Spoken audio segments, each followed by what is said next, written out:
So is secular Buddhism an oxymoron like jumbo shrimp or mid-century modern?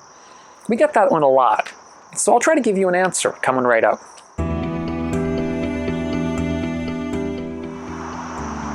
Hey folks, so I'm Doug Smith. I'm study director at the Secular Buddhist Association. That's secularbuddhism.org. And if you're interested in helping to try to promote a wiser and a kinder and a less stress-filled world, consider subscribing to the channel. We'll have videos like this one out roughly once or twice a week, Mondays and Thursdays if I can manage it. And we'll be discussing topics like this, topics of secular Buddhism, Buddhism in general, early Buddhism, and related kinds of issues. So I admit, when I first heard the title secular Buddhism, it struck me as sort of like an oxymoron.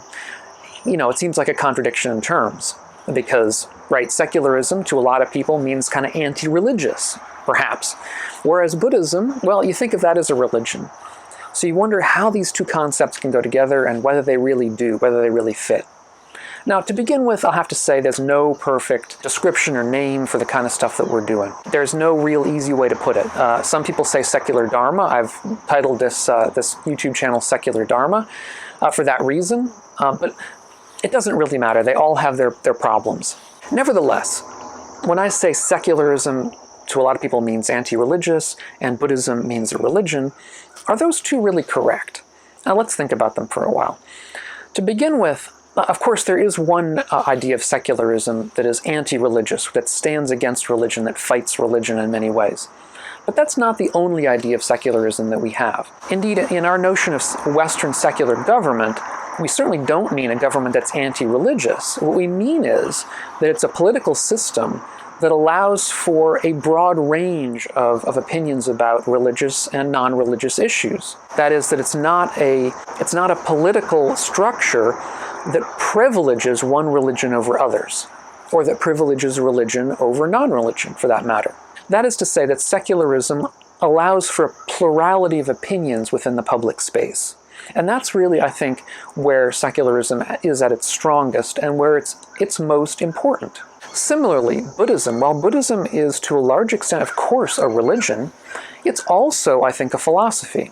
Indeed, I've written a paper with my friend Justin Whitaker that was published over in Philosophy East and West a few years ago, arguing this very point. That is that Buddhism, the early Buddhism in particular, which is what I'm particularly interested in, the Buddhism we find in the Pali Canon, that seems to have been given largely by the historical Buddha, was, to an extent, a philosophy.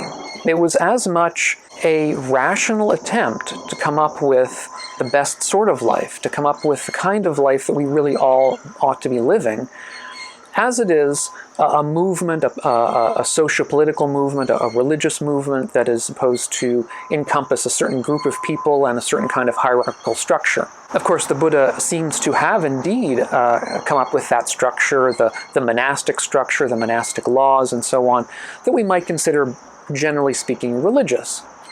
But also at the base of that is this philosophical, ethical notion of how to live a good life. And that philosophical, ethical notion at the base of all this is a kind of thing that can be adopted by people from differing religious backgrounds. Nowadays, within contemporary Buddhist practitioners in the West, we will often find Jewish Buddhists or even Christian Buddhists. I don't know if they're Muslim Buddhists, it wouldn't surprise me. That is to say, people who follow a religion but also follow Buddhist practices. And of course the same is true for people who are a-religious, who don't have any particular religion. Some of them, of course, may not be interested at all in this kind of topic, but many of them will in fact be interested in a general Buddhist path as a secular humanist kind of general approach to life. Just as one can be a neo-Stoic, as I've discussed before, one can also be a secular Buddhist in this sense. And when I talk about kindness and wisdom and lack of stress, none of that requires you to have any kind of religious background. Kindness, of course, doesn't require a religion.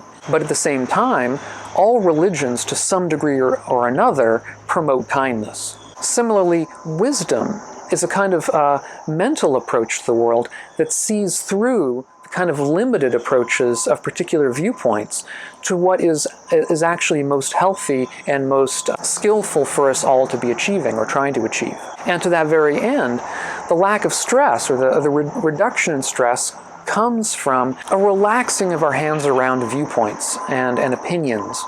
Not to say that we shouldn't have viewpoints and opinions, but simply that we should relax our death grip on them, our feeling that we must hold them solidly and must defend them against everyone who disagrees with us. Now, of course, I'm not saying that we shouldn't defend our opinions against those that we consider to be unskillful or harmful. Many of us do believe that there are elements of religion that are unskillful or harmful, and oftentimes those are important for us to speak about publicly. But that's different from being anti-religious generally. And that's why I'm saying that secular Buddhism is not an oxymoron. It involves a certain understanding of what is secular and a certain understanding of what Buddhism is. That is, a variety of philosophical opinion as well as being a religion. So what do you think? Is it still an oxymoron? Do you agree with me, or you have other opinions? I'd be interested to hear. Or maybe you think there's a better kind of title for what we do, whether it be secular dharma or some other kind of title. I hope this has been useful. If you're new to the channel, welcome. I'm very glad to have you here. Check out some of the other videos. And for the rest of you folks, welcome back. And yeah, we'll catch you on the next one. Thanks a lot. Bye-bye.